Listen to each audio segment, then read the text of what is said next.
Yo, have you heard about Anchor? It's the easiest way to make a podcast. Let me explain. It's free. There's creation tools that allow you to record and edit your podcast right from your phone or computer. Anchor will distribute your podcast for you so it can be heard on Spotify, Apple Podcasts, and many more.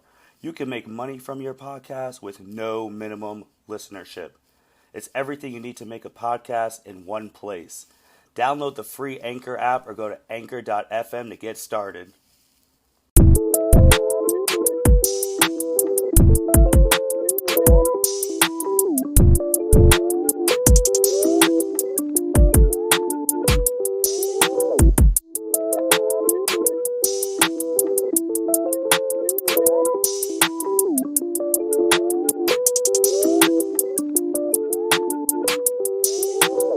Welcome, everyone, to the L7C podcast. Can't believe I'm about to be saying this now. NBA playoffs, play-in tournament edition. We are finally here at the NBA season. So we have our NBA expert, Evan Debo, back with us today. How are you doing today, sir? What's good, sir? How are you? Good, man. Good. I feel like it was just yesterday we were reviewing the Heat Lakers finals, and now we're back again. We're at postseason time. How do you feel about that? I'm just glad we made it through a season. I mean, we weren't sure we'd get to this point. We thought we'd have to start and stop a lot. I mean, you had those early cancellations, right? Of hey, such and such there's been enough players hit somebody's COVID list and contact list that suddenly they're down to under 8, which was a threshold this year, and they can't play. And you saw a few of those, and you're like, hey, is this going to pick up? But I'm just thankful we got through it. It's still been weird. But, all things considered, we've had about as close to normal season as you'd think we'd be able to have. So I'm ecstatic that we're at this point, and we're back to a play-in tournament, which was added last year during the bubble. They've revised that a little bit, and excited to have some meaningful play-in basketball here this week, heading into the weekend when round 1 starts. So yeah, you brought up how the play-in tournament's like in its second year because it was brought up during COVID, and you've heard people like LeBron say that at the beginning last year he said it was great. This year is dumb, maybe because his team's in it, obviously because of injuries and whatnot. 100%. Why? Do you think this is the new norm, like for basketball fans, that they're going to keep this play-in tournament for a bit? I think so. I mean, again, so from a competitive standpoint with the league, you've got 2 additional teams now on either side. So four extra teams. And then you think about the 11th place and the 12th place teams that didn't make the cut for the top 10, essentially. Again, for the play-in, the premise is, if you're new to this listening or you're a little unfamiliar about how this takes shape, the first 6 seeds are guaranteed at the end of the regular season. From there, the 7th place, 8th place, 9th place, and 10th place finishers play in this play-in tournament. But I mean, from those 2 additional spots, so we're 4 across the league to, again, the 11th, whoever ended up finishing in 11th place on either side, and 12th place. I mean, they were likely, had their heads in the game, and their fan bases, thought that, hey, we could crack at that top 10 and make the play-in. I mean, for a while, as bad as the Cavs have been, that was a discussion point of, hey, maybe we could sneak into this thing. Then reality hit, and injuries were crazy. At one point, the Cavs particularly had 3 concussions at one time from one game against Washington. So I think it is. I think it's good for the league. Again, I think your folks like LeBron, when you're in it, yeah, it's going to suck and say, why can't we just do what I did the first, 17, 16 years of my career, and just, if you're in, you're in, as opposed to this. But it's exciting for the fans. It's exciting, if you're the Memphis Grizzlies who are in this play-in tournament, to get playoff experience for Ja Morant and everybody else too. So, I mean, it's advantageous for the teams to get those young guys good reps, 1, and then 2. 2, that's a selling point when it comes to free agency of, hey, we made the 10th seed. We bring you along on, sign you as a wing, or, bring you in as a backup big, what have you. You could help us with our rotations, make the top 6 where we don't have to hit the play and keep growing with our young core. So, I mean, from the fans' perspective, league office, coaches, players, unless you're kind of the standard bearer, like a LeBron James and the Lakers, where, it's just expected that you're going to be a top whatever team and they've been plagued by injuries is why they're here. I don't see why it's not good for everybody. No, I 100% agree with you. And the only people that I would add on to the people you listed how it's good for are the television contracts, because obviously they get more games on national television. There's games tomorrow and Wednesday on TNT and ESPN. And also in the regular season wise, near the end, those ratings typically would go up because those games are now more meaningful, because now it's not about just winning you're in. It's now win and try and get a top 6 seed so you avoid the play-in game. So you get extra rest for your veterans. Because, we know LeBron, he's 36 and he's a physical specimen, but now potentially has to play 1 playing game, potentially 2 if he loses this one, and then go into a best of 4 onward. So I think TV deals are going to be eating this up. I agree. Real quick on TV notes. More games for them, more money for them. Less games, less money for a couple folks coming in for different reasons. And me, my background's media and news and everything else. And first and foremost, the legend Marv Albert announced that this will be his last run doing commentary play-by-play for TNT. I mean, it's hard thinking about. I mean, I get like butterflies thinking about Marv Albert calling, the famous LeBron shot against Orlando of LeBron for the win. Like, I mean, that's Marv Albert is synonymous with playoff basketball. As much as, Mike Breen is in the finals with the bang stuff and everything, like, it's going to be tough to see that guy go. But I mean, whether it's him or Hubie Brown, I mean, those guys, God love them. I mean, they're getting to that age. Like, it's tough to see, your television icon like those guys, like, kind of fade a little bit, like cognitively and stuff too. And like, they're like any dude with dreads, they'll call them the same guy with dreads. Like, they're getting to that spot where like, it's getting kind of like, I don't want to call it bad, but like it's getting to a spot where they have really trouble kind of differentiating the players and stuff like that, or it just blatantly somebody didn't take a shot and they say they did. Like, that's been common theme on Twitter and Reddit threads, and it's time. And I think Marv's seen that. Poor Hubie Brown, ESPN keeps running out there. Somebody's got to help that dude out because he's way worse. But in terms of just, unfortunately, that cognitive decline, Father Time's undefeated. You and I are both heading there too. But I'm glad that this will be the last run. It should be a good one for him. And on the other note, God love him, Chris Webber is going to be done. He's been a huge point of contention among fans of just how bad he is at calling games. And I think he was non-renewed last week. So this is going to be the last run, and that might be it actually for Chris Webber in terms of as a broadcaster, at least for TNT for now. He's probably better suited for a panel desk, something like that. So he'll get picked up with an NBA TV or, as different media platforms continue to evolve. And then we've got panelists on Twitter probably now with the new Twitter stories and all those kinds of things. That's where likely you're going to see a C-Web, Hall of Fame C-Web, I should note. With some recognition. But just on a quick broadcast note, last go around for a couple guys have been around for a little bit. So in how we perceive and listen to games. Yeah, I want to say one more thing about Marv, because I know he's going to be done at the end of the Eastern Conference Finals, if I recall. And just 58 years in the business. I mean, I just, on a personal note, would hope I could survive 50 plus years in anyone's profession, like being able to do it at the level he's done it. Obviously, you just talked about the climb, but 58 years, like, that's amazing.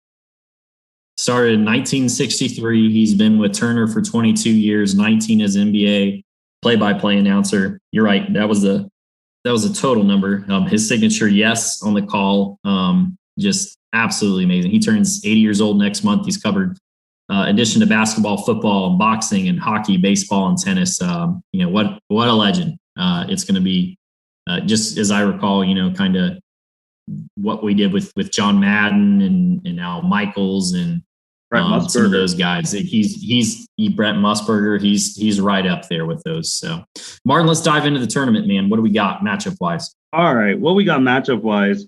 I'm gonna name the four, and then we're just gonna dissect them each by each. So in the West, we have number 9 Memphis versus number 10 San Antonio, number 7 Los Angeles Lakers. If you've been living under a rock, yes, the defending champs are 7th right now. I know, crazy. And number 8, the Golden State Warriors. In the East, we have the number 9 Indiana Pacers and the number 10 Charlotte Hornets.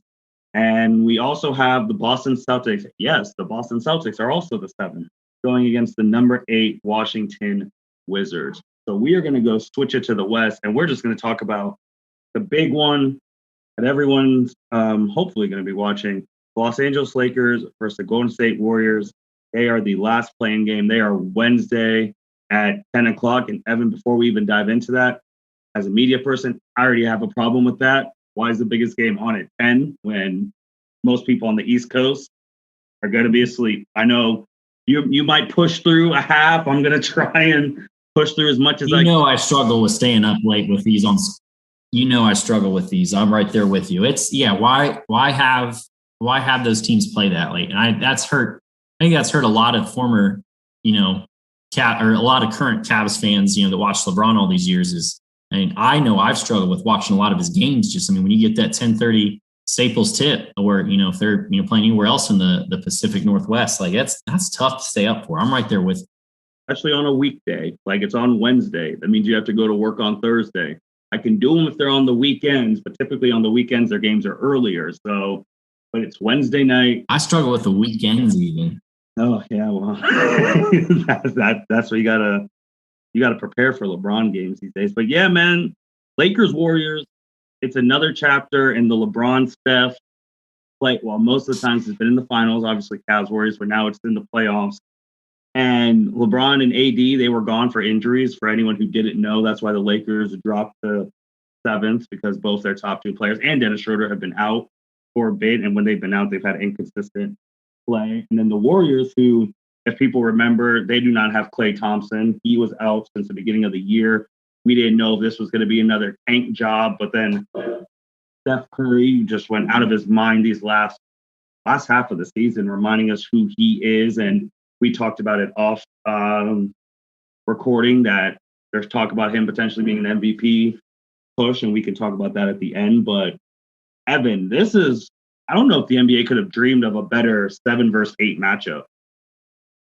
It sucks if you're the Lakers, let's be honest. Oh yeah. One real quick note on the scheduling. I want to make sure listeners of the pod know. So this is not typical. You're used to college basketball where the 1 seed plays a 16 for whatever reason. And that's kind of the same way in football too, where, you get the buys if you're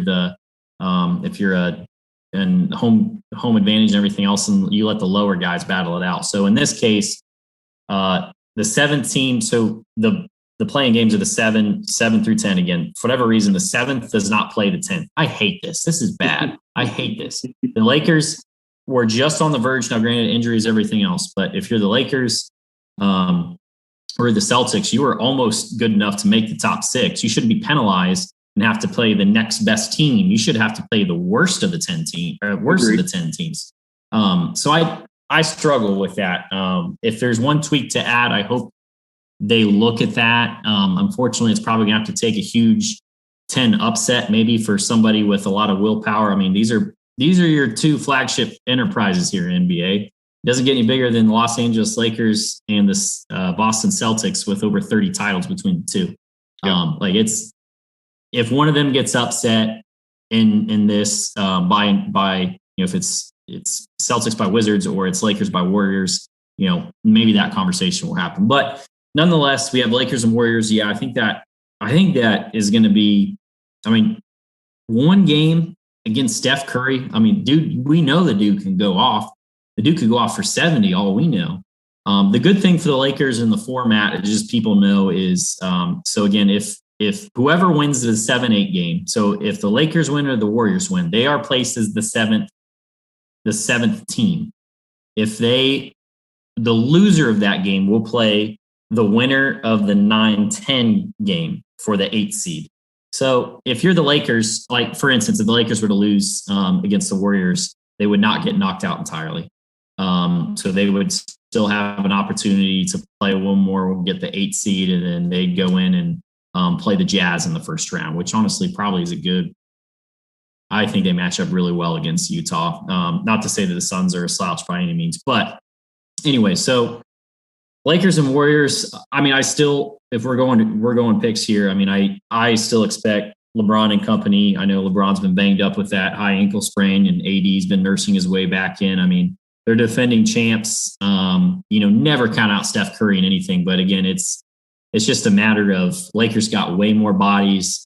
It's really just Steph, and who knows what kind of night you're going to get from. I mean, for them to beat the Lakers, they're going to need a really, really big game from Draymond on the assist and rebound and defending side, guarding LeBron. But also they're going to need Wiggins. They're going to need Andrew Wiggins to show up. And we know it's just flip a quarter with Andrew Wiggins. Dude doesn't bring it every night, but when he's on, he's great. When he's off, he's getting 20 points, but he's like 5 for 18 from the field. Like, you can't have that kind of performance shooting under 33%. So, Martin, what are your thoughts on this, at least the first of the play-in tournament between Lakers and Warriors? Man, it's really tough because I know the last game of the season, I think he's obviously going to play, but LeBron was down on his ankle again. I saw that, but he's going to play, and AD's back. Because, I mean, beginning of the year, we picked the Lakers to go back to the finals, and I'm still feeling like that if they get more healthy. But the way Steph Curry has played this past 2 months, and he just finished the league leading score at 32 points per game, and now he's like an elite company with like Wilt, Michael, and Kareem is the only person to have like multiple scoring titles, multiple like MVPs and multiple championships, things like that I saw on ESPN. And it's hard, man, because if he can really just go one game for 50 and you lose, like, that's what I'm really struggling towards right now. Like, we've watched LeBron, little over half of our lives. Like, half of our lives, you could pencil him in for 27, 7, and 7. Like, just pencil that in. AD is going to get. They started calling it a LeBron statistic when anytime somebody gets 27, 7, and 7. Oh, I mean, it's the truth. That's his historical averages. AD is probably going to get 20 and 10. But if Steph just going 10 for 14 from 3, and we talked about the Warriors supporting cast. I mean, the Lakers supporting cast has not been all too great either. Like, we talked about Wiggins, but on the Lakers side, they have Kuzma, and Kuzma is one of those players. He can be sometimes really good and then sometimes terrible. Dennis Schroeder, I think he needs to play well because I'm interested to see how many bodies they're going to throw at Steph and if they're just going to double team him at half court, because he can pull up from half court. Like, you literally have to start guarding him at half court. But I really do feel like the Lakers in just one game, they're going to pull this one out. My pick would be different if Clay would have been able to play, but obviously he can't. But I think I'm going to go Lakers here. Another guy missing from the series is number 2 overall pick, James Wiseman, who had that season-ending injury too. So that's an extra guy, at least to rack up fouls and stuff against the likes of AD and Drummond and Marc Gasol. And I mean, they've got the size. I mean, as long as the Lakers win the rebounding game, and Harrell too, I mean, as long as they win the rebounding game, it might be one of those things where, it's just survive and advance it. I don't see the Lakers winning by a stupid, huge margin by any means, but, Wes Matthews and Ben McLemore and Dennis Schroeder, no Rajon Rondo this go around the playoffs. And KCP, they've got their hands full, trying to bump Steph every time he does a curl and, does a little flare off a down screen, pin down, all those types of things. You're right. They got to make just as the Cavs did in 2016 against Steph, is they got to make them feel every offensive possession and go from there. But I mean, again, for Golden State, that's their ticket to having a chance, and they do have a good chance. Again, I mean, Draymond statistically has probably been one of the worst offensive seasons he's had. He's 31 now, and he's really come on as a distributor, some really high digit assist games here recently. But it's just as we know it with Golden State. Steph is going to carry this team, or he's not, or he's going to carry it until he can't, or something else comes through. I mean, it's just like a surprise game from you name the person, Damian Lee or Jordan Poole. I mean, you name it. It's going to have to be somebody just out of Juan Toscano Anderson. It's going to be somebody else has to come together and have a holy crap night, kind of like Matthew Dellavedova like 3 or 4 years ago. Shout out Mitch Oso on that reference. Let's go on to the next series, Martin. You want to stay in the West with Memphis and San Antonio? Might as well. Let's stay in the West. Okay. Yeah, Memphis and San Antonio. I mean, for basketball fans like us, this is like a throwback to like the Zach Randolph and Duncan like playoff series where they used to go like a boring 6 games for casual fans. But for us, we're like, oh my gosh, look at that play execution from Memphis and San Antonio. And you brought up Hubie Brown. Remember, Hubie Brown used to coach over there at Memphis. So that's just a plug for him. But yeah, you can never count out Pop as a coach. Nope. You can never do that. And with all the things that San Antonio has lost in the recent years of obviously Duncan, who just won the Hall of Fame, Ginobili, Parker, LaMarcus Aldridge, who left, and they have DeMar DeRozan. And you just never count him off in the playoffs. But I'm really feeling that this time, I think Memphis is going to take him. I think Ja Morant he's going to have a show. And I really think Memphis can beat San Antonio. And I just feel like San Antonio is just maybe a couple years away with some key draft picks and some free agent acquisitions to being the San Antonio of like old. But I'm going with the young gun, this one. I'm going Memphis. Yeah, I think it's the Grizzlies too. Again, you're right. You laid the foundation great with Pop. You can never count out a Greg Popovich coach team, but I mean, San Antonio's roster. I mean, they essentially waived Aldridge. I mean, they still have DeMar DeRozan. They've got they just kind of got a bunch of journeymen. I mean, of course, Patty Mills is kind of the lone holdout from what we knew of those Spurs teams. Jakob Poeltl has been fantastic defensively. DeJounte Murray's, he can still, hang in terms of, might be a surprise, scoring effort, here and there. But I mean, I just don't see them contending with Memphis. I believe Triple J's back for Memphis now too. Jaren Jackson Jr. and, Grayson Allen's had a really good season. Kyle Anderson, former Spur, now on the Grizz. That's been a great addition for them. Dylan Brooks, Brandon Clark. I feel like this is a really young budding team that I like as well. In addition to, Valanciunas can get you a 15-15 in a playoff game. Like I just think they've got way too much firepower for this. And I like the Grizz to advance to, a game with the loser of Lakers Warriors, for that final 8 seed. I like them to advance here as well.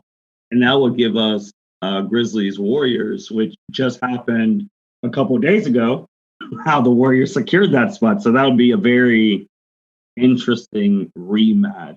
And that wasn't an easy win by any means for the Warriors. I mean, it took everything that Steph had to get him to that point. I mean, it was something else.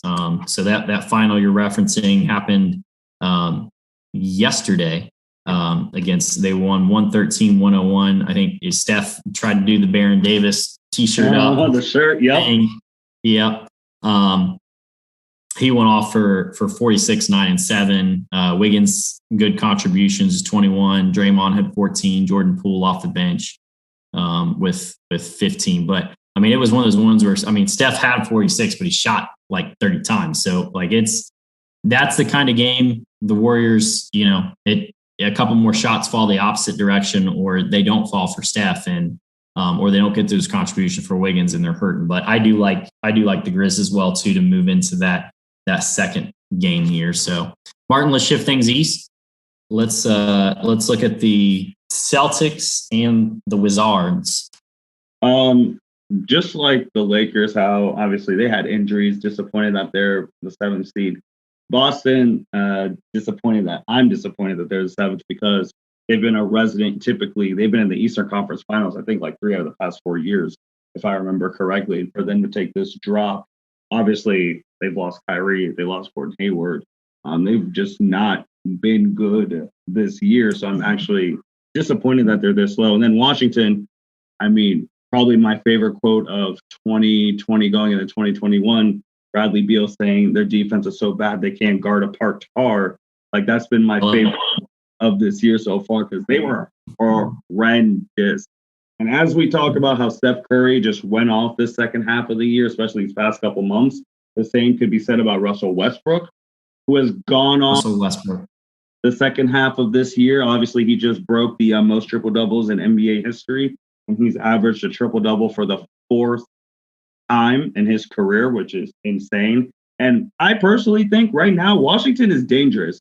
I actually have Washington beating Boston because I just don't know what's wrong with Boston. I don't know if you want to throw the hot seat word around Brad Stevens right now, but they are not playing together. They're not playing the Boston that we've seen the past couple of years, especially as Cavs fans that we've had to deal with in the Eastern Conference Finals and the final Cavs years of LeBron. But Washington's dangerous, and the combination of Westbrook and Bradley Beal, I think that's going to be a little bit too much for Boston. And I'm actually going to take the Wizards on this one, which is painful for me to say because their defense was terrible at the beginning of the year. Still bad, but.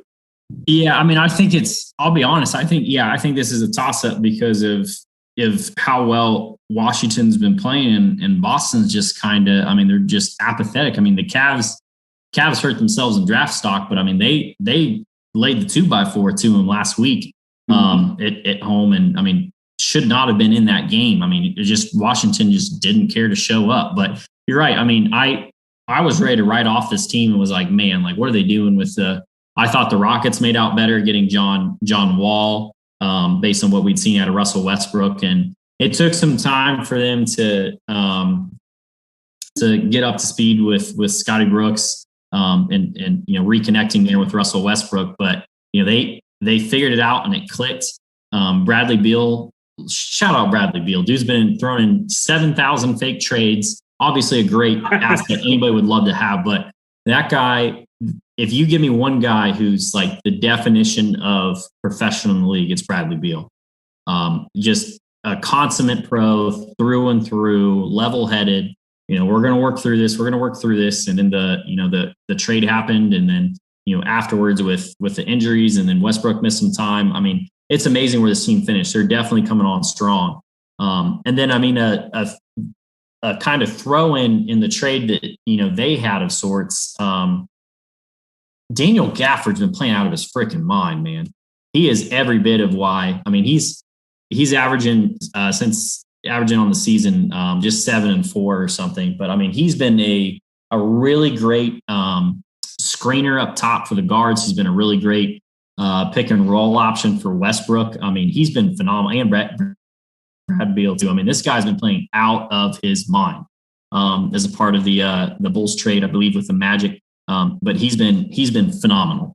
But I do too like the Washington Wizards. I mean, I still think Boston somehow, probably just talent wise with Tatum and Brown and just Tatum now. Yeah, because Brown's out. Finds a way to sneak in. Yeah, find their way into the 8th seed if they were to lose this game. But I'm going with the Wizards as well. Shout out to Scotty Brooks and Russell. Boston's got some stuff to figure out, man. Yeah, and you're right. It's common sense would say they'd be dumb to fire Brad Stevens. Brad Stevens isn't why this team is where it's at. A lot of it is Danny Ainge. Mm-hmm. This might be time for Danny Ainge to part ways. I know he's BFFs with one of the big owners of the Celtics, which, hurt Celtics fans with trying to get past it. I mean, Celtics are always that, oh man, they were almost in on this trade, teams that never does anything. Yep. I mean, imagine if they got anything, literally anything for Gordon Hayward. They had the exemption. They brought on Fournier from Orlando to absorb in some of that giant exception they had when Gordon walked and signed the deal with Charlotte, which we'll talk about in a second. But Miles Turner, and I forget who else for Indiana were on the table, and they didn't want Miles Turner. Miles Turner's been playing out of his freaking mind this year. Really great season. He was Turner and Well, remember a couple of years ago, like they had the pieces to go get AD. Remember that was a big rumor that Boston would potentially trade for AD a couple of years ago, and they didn't pull the plug on that. I mean, I don't know. I mean, Boston's just hurting every which way. I mean, they've had injuries, but I mean, I look up and down that roster, and who else is getting you a bucket with Jalen out? I mean, I love Peyton Pritchard, but only as a rookie. I mean, he's been great coming in with almost 8 points off the bench and stuff. If you're Charlotte, you're the freaking winner. The Kemba Walker thing, man. I mean, Scary Terry's been rolling. You're paying peanuts for him as you are to Kemba, who can't stay on the court. I mean, I just looking up and down Boston's roster. I mean, who's going to go get you a bucket between Robert Williams, Tremont Waters, Tristan Thompson? Marcus Smart here or there has some flashes, but Pritchard, Ogilvy, Neesmith, Fournette, Langford, and Fournier is getting 17 or so a game, but I mean he's missed a lot of time and had the COVID spell and everything else. I mean, like they just don't have it, man. They just don't. It's a worse Warriors situation where you've got one guy in Tatum who can, do it all, fill it up, what have you. He's just not as good a shooter when they pack the paint like they are like Steph can get you out of problems. So with that said, he's still really freaking good. So, I like them to get the 8th seed and if they do lose against the Wizards, but that takes us on to our final play-in series, Martin. And that's the Charlotte Hornets and the Indiana Pacers. I kind of struggle with this one because I feel like if Lamelo Ball wasn't hurt as long as he was, I think Charlotte would have been a higher seed.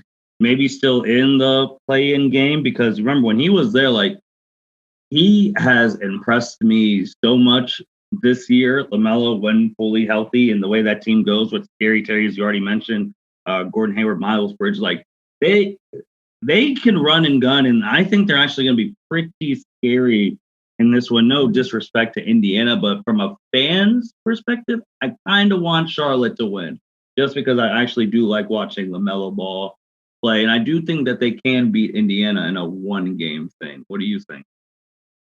Let's see here. I'm counting up. Terry can go 40.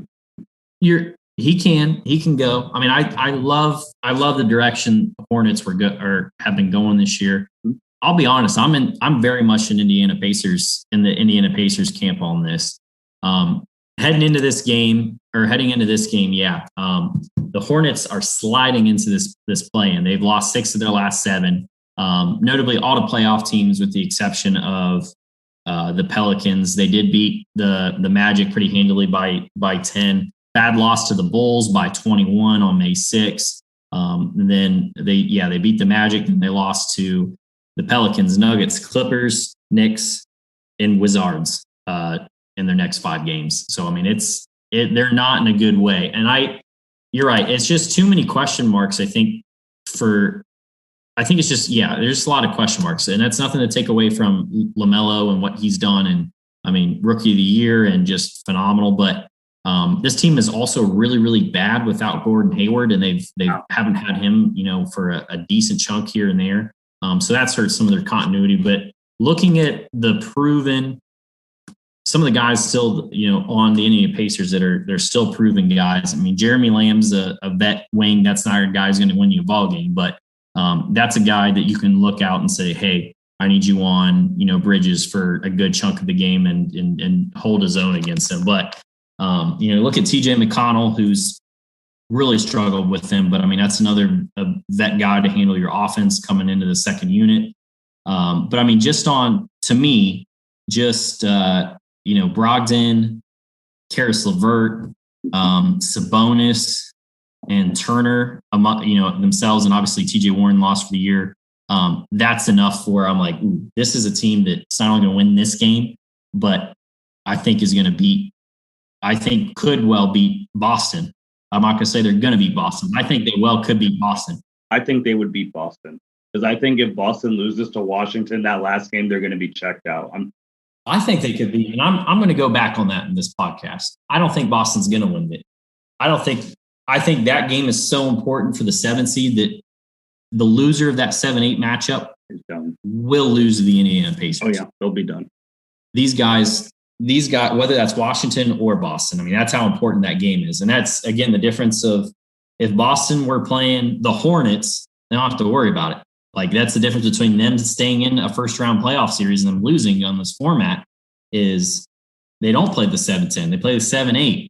And I think they're going to lose the 7-8. And then they got to play the 9th, which this year is Indiana's stupid good. I mean, I think for a 9 seed in a bad conference, but I just feel like, again, one game playing against them, a lot of vet guys up and down this Indiana roster. The only wild card of this, I will say, is there's been a lot of talk that the Pacers are going to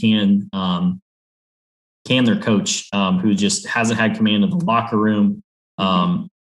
Came from a situation in Toronto, dating back to the Kawhi years, where he was phenomenal. Nate Bjorkgren, I knew I was going to butcher it.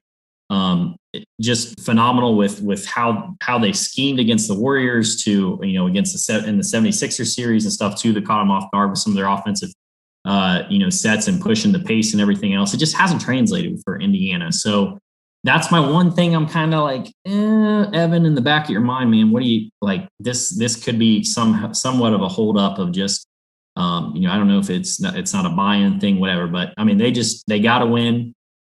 They got to win 2 games essentially. So yeah, we'll see. So you're going Pacers over Charlotte? Yeah, I'm going with Pacers over Charlotte. And if they get to that point, I'm going Pacers, make the first round, and they're going to draw the lowest of the low straws here. Well, not the lowest, but pretty close. They're going to play the 76ers, and I don't like the Sixers to make it too far, but they're going to beat the Pacers. And I was also going to say, when we talked about contracts earlier with like Lakers and Warriors going to be a big money draw. If we both picked Washington, and if Washington does win, they will be playing Brooklyn in the first round. And I think, if I do remember, this will be the first time KD and Westbrook play in the playoffs against each other. So that's already spelling storylines and money. We all know that if you were to rank all of those players on the Nets and the Wizards, Russell Westbrook is the 4th of the big 5 in that series. Yeah. Probably definitely the 5th. I put Bradley Beal over him. He's of the 5, KD, Kyrie, Harden, Westbrook, and Beal. I put him last. Here's the thing, though. We know about Westbrook. Can't tell that dude he's not the best. Nope. And again, it just depends. Though I would not be surprised if they stole a game. I don't expect them to. I think it's going to be sweet. Like they'll be that great. You're right. They'll be that great. Probably chippy back and forth, and then suddenly, Westbrook might take something to the post and score on KD and start talking crap. Like I'd clap on. That's the whole throw out the chair emoji and sit down. Like this is why we love the playoffs, is the stories within the stories and everything else. I'm really excited about that. I'm really excited about these playing games, Martin. We got to keep them around. Let's tweak the format and have 7 play 10, 8 and 9, and then we'll sort the rest out there. Let's in a league that still fights a bit of tanking and whatnot and jockeying for positions. Also, the Clippers definitely tanked, so they didn't have to potentially play the Lakers. They tried hard to tank in the last week or so, which is ridiculous. I love that if you switch it around like that, it'll reward teams for playing better basketball. Let's get there, but in between, love, as we started the podcast with, love this format, love NBA playoff basketball. Let's ride, man. Oh, yeah. And remember, guys, the play-in games start, we're recording on Monday. They start tomorrow. They're Tuesday. Let me get you guys those times again for all of you all. First game is the Hornets Pacers, 6:30 on TNT, May 18th. The second game is the Wizards Celtics at 9 p.m. TNT. Then May 19th, you got the Spurs and Grizzlies, 7:30 on ESPN. Then you got the main event, unfortunately, because it's so late. Lakers Warriors at 10 p.m. on ESPN. And then May 20th, you're going to have the winner of game 1. That would be the Hornets Pacers going against the loser of the Boston Wizards game at 8 p.m. And then game 6 would be the winner of game 3, the winner of the Spurs Grizzlies against the loser of the Lakers Warriors game. And that currently time is to be determined on ESPN. And then once those games are done, we will have the playoff field officially set.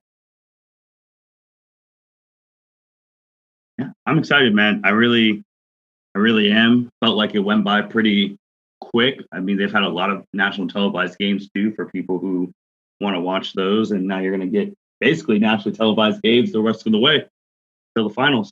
I mean, so it's over. So you'll have a way to watch it. If you don't, got the ESPN app, make sure you get that and ride it all the way, man. But Evan, anything else?